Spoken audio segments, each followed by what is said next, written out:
बोर्डवर लिहिलंय आधीच. क्लीन कृत्वा काय करून यामध्ये आपण त्वंतव्यांची उदाहरणं पाहिली, बरोबर की नाही. पान नंबर 7 वरील किती पाहिली आपण उदाहरणं 4. त्यामध्ये मी 2 तुम्हाला सोडून दिली होती. काय करून क्लीन कृत्वा म्हणजे काय करून.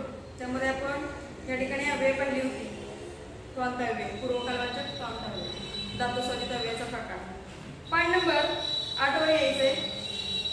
पान नंबर 8 वर आल्यानंतर तुम्हाला इथं त्याच पद्धतीची चित्र आणि या ठिकाणी तसाच एक अव्ययाचा प्रकार आपल्याला शिकायचा आहे. आपण तो शिकला त्वंतव्य. आता आपण दुसरा जो प्रकार शिकणार आहे पूर्वकालवाचकाचा, लेबंतव्य, बरोबर की नाही. लेबंतव्य हा प्रकार आपण शिकणार आहोत. हा थोडासा वेगळा आहे. पहिल्या प्रकारामध्ये त्वंतव्याला म्हणजे त्व हा धातूला प्रत्यय लागत होता, अव्यय लागत होतं. आता या प्रकारामध्ये लेबंतव्यामध्ये पूर्वकालवाचक लेबंतव्याला या ठिकाणी प्रत्यय काय येतोय तर य किंवा त्य हे लक्षात घ्यायचंय. म्हणजे त्या पद्धतीनेच तुम्हाला इथं उदाहरणं दिलेली आहे. बघा पहिलं उदाहरण आपण बघूया. चित्रासहित उदाहरणं बघायची म्हणजे लक्षात येईल. चित्र बघा. पहिलं चित्र आहे अद्वैतः. या ठिकाणी काय अद्वैतः पहिल्यांदा समजून घ्या. सगळ्यांचं लक्ष आहे का नाही बघा. पान नंबर 8 पहिलं चित्र आहे अद्वैतः वृक्षम आरोहति. वृक्षम आरोहति उपविशति च. अद्वैत, अद्वैत हे मुलाचं नाव आहे, लक्षात घ्या. वृक्षम आरोहति, आरोहति म्हणजे चढतो. वृक्षम झाडावर चढतो. उपविशति च आणि बसतो. च चा अर्थ काय होतो आणि, लक्षात घ्यायचं. आणि बसतो. चित्रात बसलेलं दाखवलंय तुम्हाला. चढलेली पण क्रिया त्याने केलेली आहे. अद्वैत झाडावर चढतो आणि बसतो. तिने चित्र समजले. आता या ठिकाणी तुम्हाला लेबंत अव्ययाचा वापर करून, लेबंत अव्ययाचा वापर करून याचं एकच वाक्य बनवायचं आहे एकत्रित. कसं बनवायचंय बघा. अद्वैतः वृक्षम आरुह्य उपविशति. आरोह म्हणजे हा जो धातू आहे आरुह्य, आरोह, ज्याला त्यांनी काय केलं य. य हे या ठिकाणी प्रत्यय म्हणजे अव्यय जोडलेले लेबंतव्य य. एक लक्षात घ्या. लेबंतव्य म्हणजे य किंवा त्य. य किंवा त्य हा प्रत्यय किंवा अव्यय म्हणा हे जोडलं जातं धातूला. म्हणून याला काय म्हणायचं पूर्वकालवाचक लेबंत अव्यय. आणि इथं काय होणार आहे बघा. अद्वैतः वृक्षम आरुह्य उपविशति. अद्वैत झाडावर चढून बसतो. अद्वैत झाडावर चढून बसतो. कसं वाक्य केलंय बघा. पहिलं काय अद्वैत झाडावर चढतो आणि बसतो. मग या ठिकाणी लेबंत अव्ययाचा वापर केलाय त्यांनी. अद्वैत वृक्षम आरुह्यति उपविशति. अद्वैत झाडावर चढून बसतो. म्हणजे या ठिकाणी लेबंत अव्ययाचा वापर केलेला आहे. आरुह्य य जोडलेला आहे आरोहला, लक्षात घ्या. त्याच्यामुळं धातूला लेबंत अव्यय जोडलेले य, त्यामुळं त्याचं काय झालंय आरुह्य. चढून, चढून बसतो. कुठं चढून बसतो अद्वैत झाडावर चढून बसतो. कळलं इथपर्यंत. दुसरं चित्र बघा. वृद्धा देवं प्रार्थयते निद्रां करोति च. बघा. वृद्धा, वृद्धा म्हणजे काय वृद्ध स्त्री, म्हातारी स्त्री. देवं प्रार्थयते देवाची प्रार्थना करते. वृद्ध स्त्री देवं प्रार्थयते देवाची प्रार्थना करते. निद्रां करोति च आणि झोपते. किती वाक्य कसे येणार बघा. पहिलं काय वृद्ध, वृद्धा म्हणजे वृद्ध स्त्री. देवं प्रार्थयते देवाची प्रार्थना करते. निद्रां करोति च आणि झोपते. आता याचं लेबंत अव्यय आपल्याला काय करायचं या ठिकाणी तर काय करायचंय, धातूला लेबंत अव्यय जोडायचे. कुठला धातू या ठिकाणी, प्रार्थय. प्रार्थ येते. मग या ठिकाणी प्रार्थ्य या धातूला काय जोडणार आहे, य. बरोबर की नाही. काय होणार आहे बघा बरं, वृद्धा एकत्रित वाक्य कसं होईल, वृद्धा देवं प्रार्थ्य निद्रां करोति. वृद्ध स्त्री देवाची प्रार्थना करून झोपते. बरोबर आहे की नाही, करून झोपते.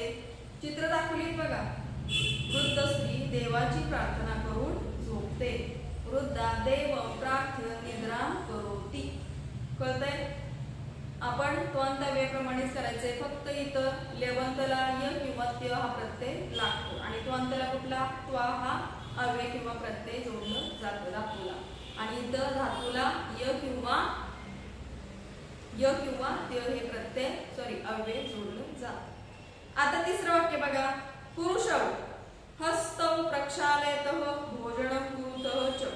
पुरुषौ दोन माणसे किंवा दोन पुरुष. हस्तौ प्रक्षालयतः, हस्तौ प्रक्षालयतः म्हणजे हात धुतात. चित्र दिसतं आपल्याला, कुठली क्रिया करतात ते, हात धुतात. भोजनं कुरुतः च आणि भोजन करतात. भोजनं कुरुतः च, भोजन आणि भोजन करतात. आता याचं या ठिकाणी लेवंत अव्यय वापरायचं. कुठल्या धातूला काय लागणार आहे, पक्ष. बरोबर आहे, प्रक्षाल. आता प्रक्षाल्य केले त्यांनी, इथं या जोडलाय प्रक्षाल्य. बघा वाक्य कसं होतं, पुरुषौ हस्तो प्रक्षाल्य भोजनं कुरुत. दोन माणसे हात धुवून भोजन करतात. प्रक्षाल्य य जोडलाय. धातू कुठला आहे, प्रक्षालयती म्हणजे काय, धुणे. प्रक्षालयती याला या ठिकाणी या धातूला काय जोडलंय, य. प्रक्षाल्य. या ठिकाणी प्रक्षाल्य य जोडल्यामुळे काय झालेलं आहे, या ठिकाणी पुरुषो हस्तो प्रक्षाल्य भोजनं कुरुत. दोन पुरुष हात धुवून भोजन करतात. हे लेवंत अव्यय आहे. प्रक्षाल्य, प्रार्थ्य, आरुह्य य जोडलेले आहेत प्रत्येक धातूला. लक्षात घ्या, प्रार्थ्य धातूला य, आरुह्य, नंतर प्रक्षाल्य म्हणजे त्या धातूला य जोडल्यामुळे या ठिकाणी लेवंत अव्यय, पूर्वकालवाचक लेवंत अव्यय इथं तयार झालेला आहे आणि त्याचा वाक्यामध्ये असा वापर केला जातो. आधी त्यांनी वाक्य तुटक केलेली आहे आणि नंतर वाक्यामध्ये लेवंत अव्ययाचा वापर कसा केला हे वाक्यानुसार तुम्हाला सांगितलेलं आहे. आता या ठिकाणी खाली दिले बघा, आरुह्य प्रार्थ्य प्रक्षाल्य इति एतानि पूर्वकालवाचक लेवंत अव्ययानि. आरुह्य प्रार्थ्य प्रक्षाल्य इत्यादी पूर्वकालवाचक लेवंत अव्यय आहेत. कळतंय का हे, इथपर्यंत भाग कळलाय, कळलाय का बघा. आता तुम्हाला या ठिकाणी बघा काय केलेलं आहे, बघा या ठिकाणी चित्र दिलंय. काय केलंय, एक चित्र दिलंय याच्या खालीच, शुभदा आपणं गच्छति धनं ददाति पुस्तकम् आनयति पठति च. बघा, शुभदा मुलीचं नाव आहे शुभदा. आपणं गच्छति दुकानात जाते. आपणं गच्छति दुकानात जाते. धनं ददाति पैसे देते. पुस्तकम् आनयति पुस्तक आणते. पठति च आणि वाचते. आता ही सगळी वाक्य या अव्ययांचा वापर करून, कुठले अव्यय आहेत तर आपण शिकलेलो आहे त्वांत आणि लेवंत.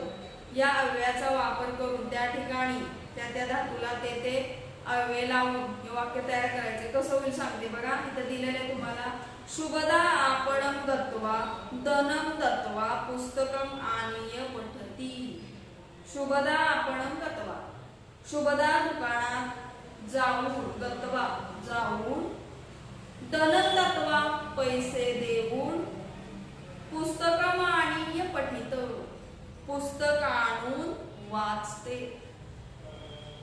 काय होणार आहे, गत्वा दत्वा ही काय झाली त्वांतव्ये. हा दा या धातूला त्वा लागलाय बरोबर आहे की नाही.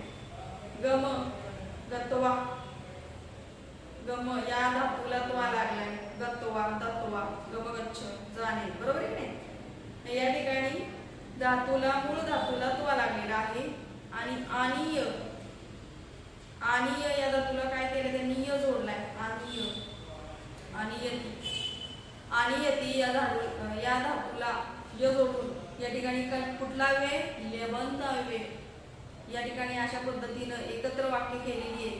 तुम्हाला या ठिकाणी परीक्षेला विचारू शकता छोटी छोटी वाक्य देऊन या अव्ययाचा वापर करून वाक्य तयार करा.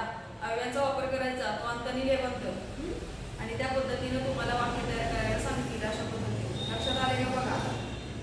शुभदा आपणम गत्वा धनम दत्वा पुस्तकम आणीय पठती. शुभदा दुकानात जाऊन पैसे देऊन पुस्तक आणून वाचते. कळतं इथपर्यंतचा भाग कळलाय. आता थोडस पण लेबंताव्याचं काय करूया इथं लिहूया बघा. उदाहरण अद्वय उदाहरण बघा. पहिला आहे पुस्तकात बघा पान नंबर 8 वर आहे अद्वय.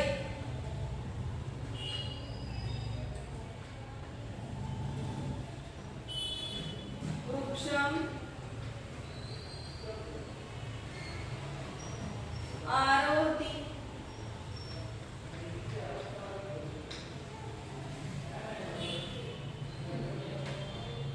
उपविशती च.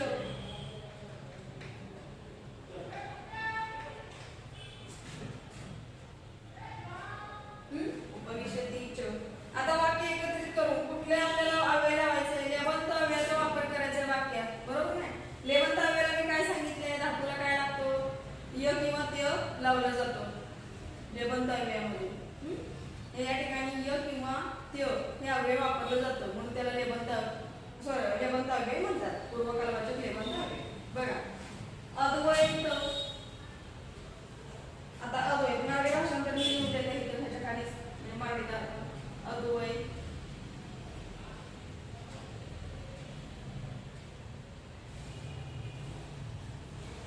अद्वैत झाडावर चढतो.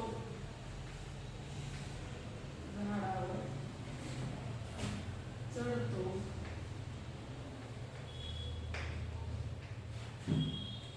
आणि बसतो.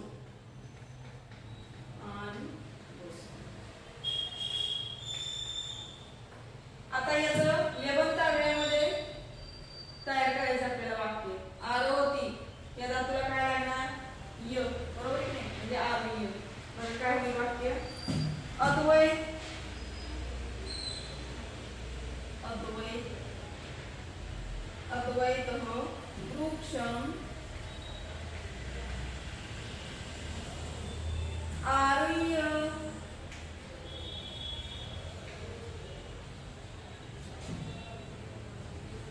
उपविशती.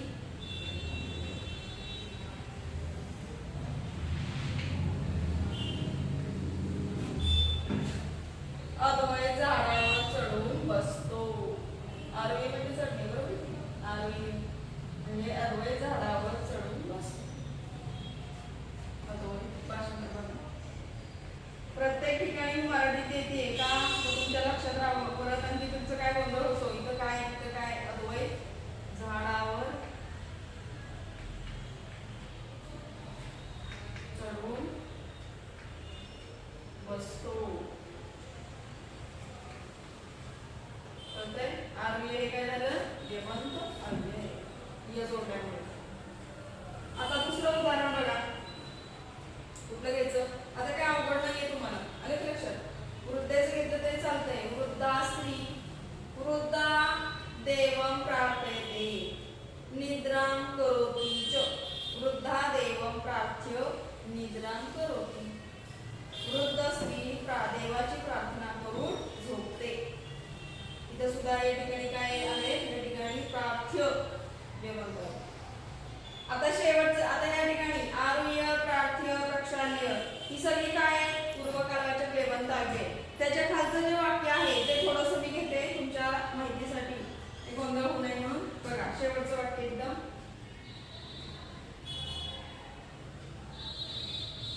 शुभदा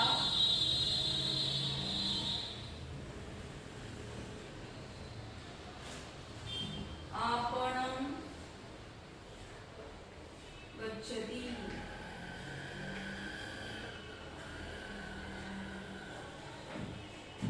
धनं ददाति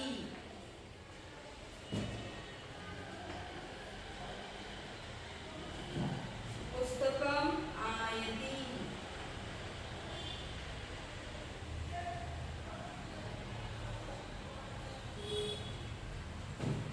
आनयति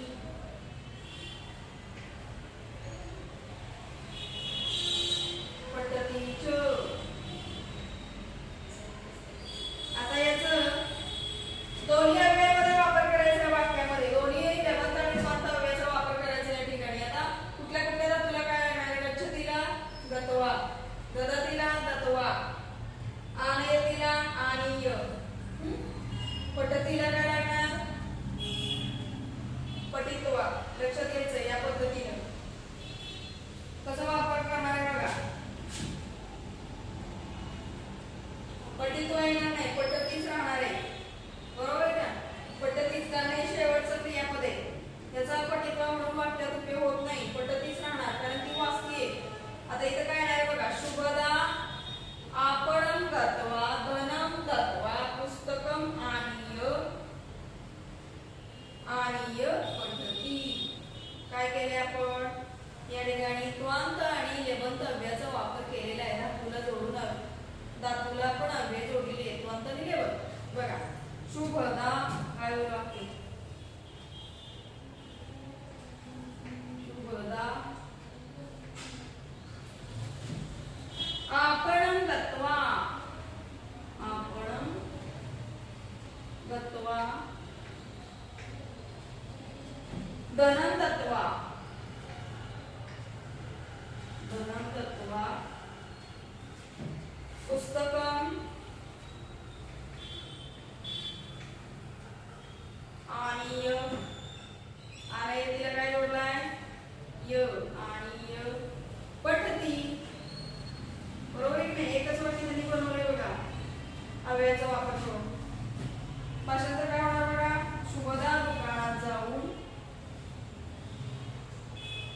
शुभदा दुकानात जाऊन पैसे देऊन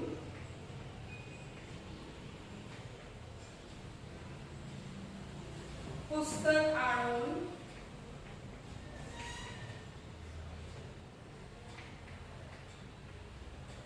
वाचते. कळतंय का बघा. शुभदा दुकानात जाऊन पैसे देऊन पुस्तक आणून, जाऊन देऊन आणून, गत्वा दत्वा आनीय हे काय आहे? लेबंत अव्यय, त्वांत अव्यय. गत्वा आणि दत्वा हे त्वांत अव्यय, आनीय हे काय? लेबंत अव्यय. लक्षात येत आहे? इथपर्यंत वाक्य कळलाय का? कळला आहे का? कळला इथपर्यंत वाक्य. आता तुम्हाला इथं या पेजवर खाली बघा वाक्य आणि निरीक्ष भेदम अवगच्छन, वाक्य आणि निरीक्ष भेदम अवगच्छन. वाक्यातलं काय करायचं? वाक्यांचं निरीक्षण करून त्यातला फरक सांगायचा आहे. फरक, बरोबर आहे नाही? फरक सांगायचा आहे. काय फरक आहे? बरोबर आहे की नाही? फरक सांगायचा आहे काय. आता इथं मी थोडं तुमचं या ठिकाणी फरक काय अवघड नाही ओळखायला. हे वाक्य आणि निरीक्ष भेदम अवगच्छन. आता तुम्हाला साधारण वाक्य वाचल्यानंतर गुलाबी रंगात जे ठळक शब्द आहेत त्याच्यावरून कळेल की एका बाजूला काय दिले त्यांनी त्वांत अव्यय दिलेले आणि दुसऱ्या बाजूच्या वाक्यांमध्ये सगळी कशी आहेत? त्या लेबंत अव्यय. बरोबर की नाही? मग हे सगळं तुम्ही उद्या येताना घरी करून आणायचंय. इथपर्यंत वाक्य कळलाय का? पुढच्या तासाला आपण राहिलेला बघूया. कळतंय का? ठीक आहे. हे एवढं फक्त